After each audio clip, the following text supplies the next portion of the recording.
Hi everyone, welcome to my channel. A warm welcome to all my new subscribers. One love. Big up my brothers and sisters. Let's all come together. Let's all come together. This situation that is going on in Trinidad, it's not a black thing. It's not a light thing. It's not an Indian thing. It's not a Creole thing. It's not an Afro-Trinidadian thing. It's a all thing. People are being held against their will and being kidnapped, murdered, and raped, and no one in power is doing anything about it. Let's be honest. So don't come on my comments and bully me for what I'm saying. Okay?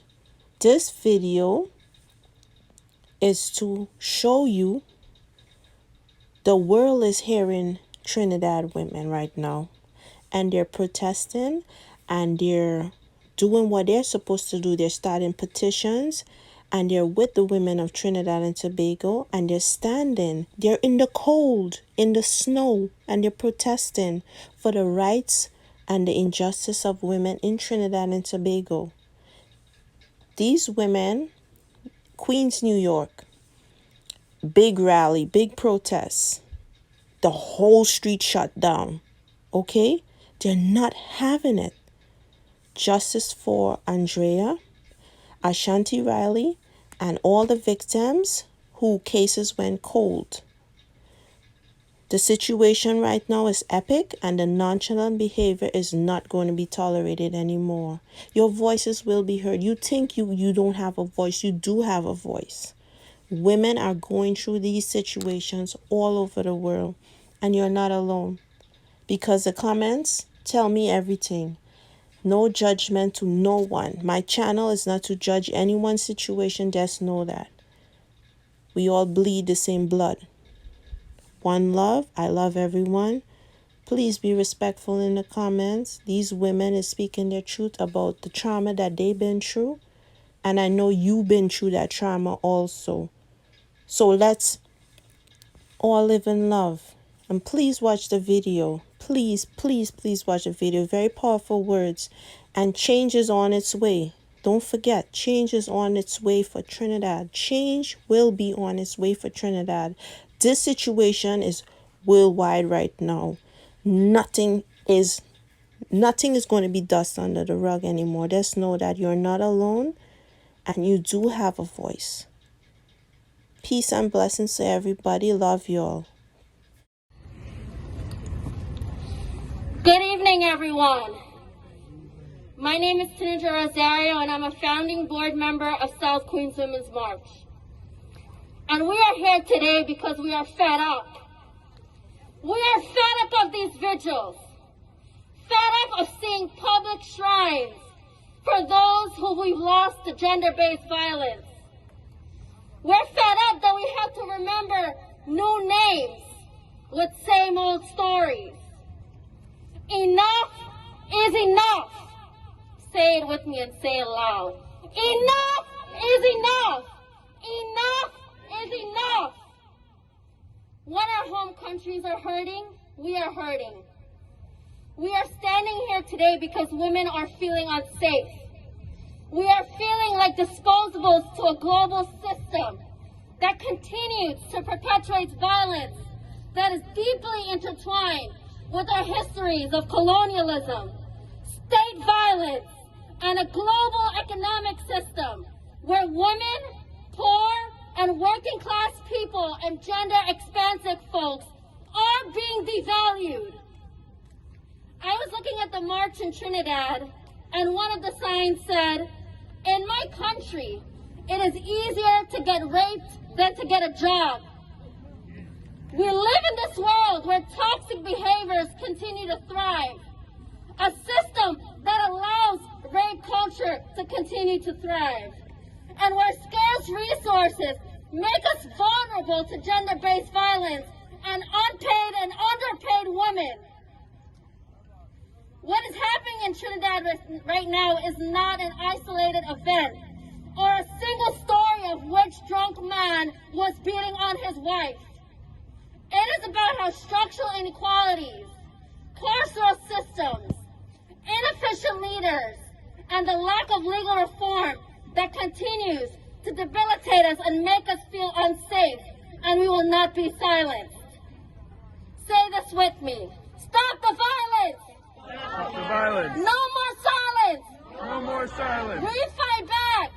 Fight back! Stop the violence! Stop the violence! No more silence! No more silence! We fight back! We fight back! I can't take an Uber ride without calling my mom and dad and staying on the phone with them the entire time. I'm scared to go to the local grocery store because I always experience catcalling and harassment. And I see the fear in my parents' eyes every time their only child steps out that house door. We cannot step into public spaces without fear and discomfort. When can we be free from these actions and thought? And what can you do to help us free us from this? Especially for our men out there. This should not be a one-time event. You have to work to eradicate those harmful gender practices and recognize how yourself conforms to these practices. Do not remain silent and hold each other accountable. And if you see these toxic behaviors, you need to pull your brother up. Give us the dignity that we want and we demand. I also want to uplift the demands of the organizations in Trinidad who are working so hard on the ground to demand a transformation in their public transport system, more gender sensitivity trainings, and public education reform, including gender studies in primary school. And as someone who teaches gender studies to college students who has not received this education, they're learning how to transform gender practices that are harmful to our women and gender non-conforming folks. And these are all important steps that we need to support. As community-based organizations, we are here to support and collaborate with community members because our lives are not safe. We are taking every step that we can. We realize that our women in our community right now are feeling unsafe, and next month, on March 20th and March 27th, we are hosting physical defense classes from 12 to 1:30. And you can visit those information on our social media at South Queens Women's March. So what do we want? We want to end gender-based violence against our bodies. And when do we want it? Yeah. We want it now. Thank you.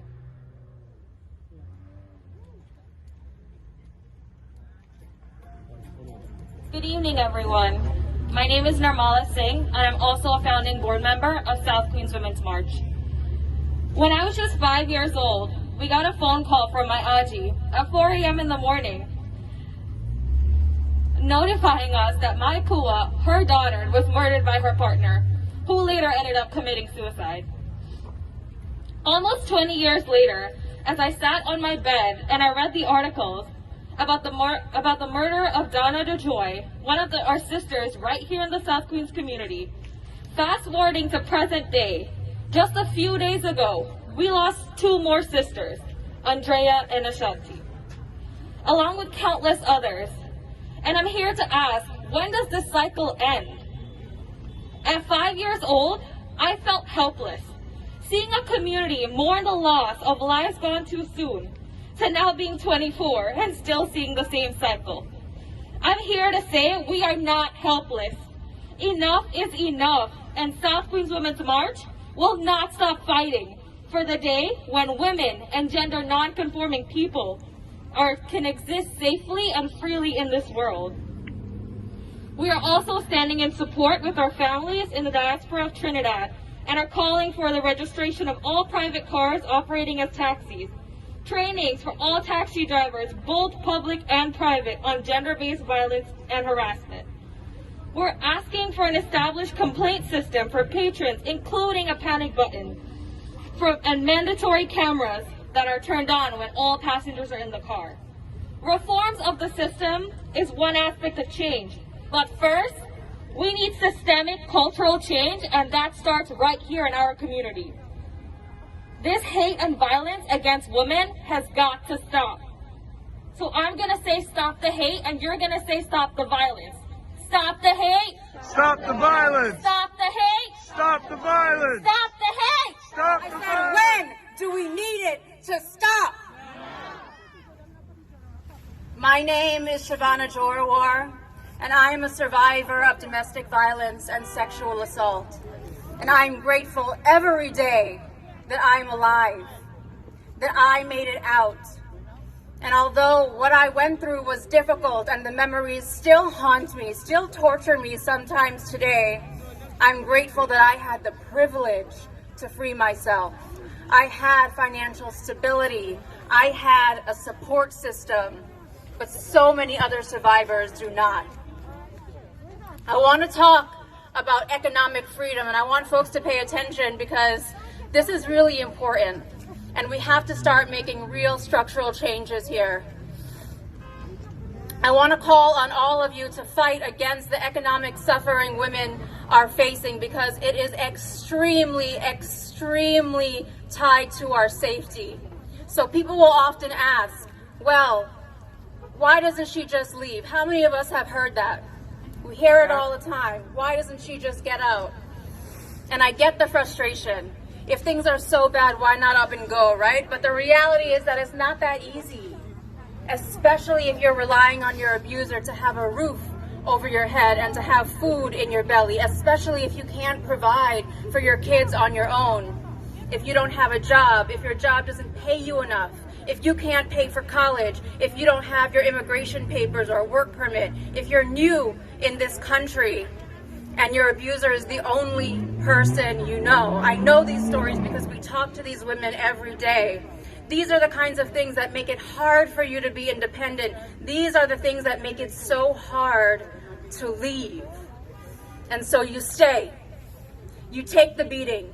You endure the insults because it means your baby will have formula that week, because it means you won't be homeless, because it means you can survive.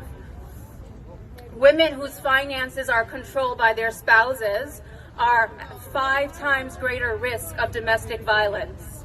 5 times. We need to address this issue. And right now, the crisis is even bigger because of the pandemic. Women who were struggling to get by to begin with all of a sudden have lost their jobs and they have no savings. Many of our members, they're nannies, they're restaurant workers who were let go, and now they owe thousands and thousands of dollars in rent. How are they ever going to pay that back? They cannot buy food. They can't buy diapers for their babies. They are in utter desperation. And it is not okay. In 2020, women lost 1 million more jobs than men did. Our Vice President Kamala Harris said last week that the rate at which women are losing their jobs is a national emergency. And we agree, because we are seeing it firsthand. We need to address the economic issue. And we got to have hard conversations. We want you to help us reimagine what safety looks like for our community. And my sisters earlier mentioned the criminal legal system, or I would say the criminal injustice system, and I'm going to talk on it. I know calling the cops can feel like the only thing to do when we're in danger, and I know we have officers in our families who we love, and that there are officers who really are with us and want to end the violence too. But the reality is that calling the cops doesn't always work for our community, for our Indo-Caribbean people. And we need to give women other options, options that make sense for us. Many of the women we work with don't want to deal with the police, and it's for a list of reasons. They may be scared because of their immigration status. They may be scared because they'll face backlash from their abuser when he's released from jail, because now he's back and angry for being locked up. They may be scared because they don't want their kids to be taken away by child services. They may be scared they'll end up being arrested too. And we also know orders of protection don't always work. We know some police don't believe survivors. We know that thousands and thousands of rape kits still sit in police precincts across this country untested. And unfortunately, we know that cops have higher rates of domestic violence in their own families than the general public does, and sexual misconduct is the second most reported form of police misconduct. We have to talk about it. We cannot ignore the facts and the reality. On top of all of this, the criminal legal system harms so many Indo-Caribbean women's sons.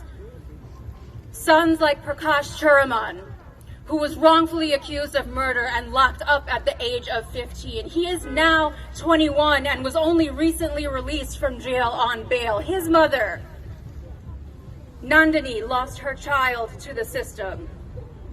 Many precincts end up sending women to DV agencies for the support they need to be safe in their homes. What if?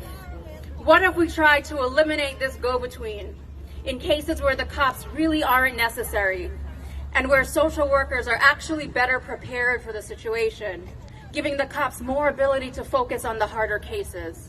What if we came up with some other solutions together?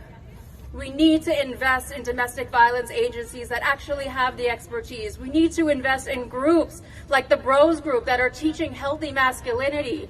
We need to invest in mental health programs, trainings on de-escalation, healthy relationship classes in the schools, and so much more.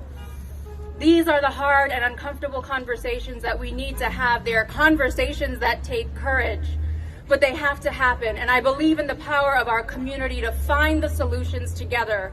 I believe we have the power to make real change because enough is enough, and now is the time. This stops now. When does it stop? When does it stop? When does it stop? And it's not my fault, not where I was, not how I dressed. And the rapist was you. And the rapist is you.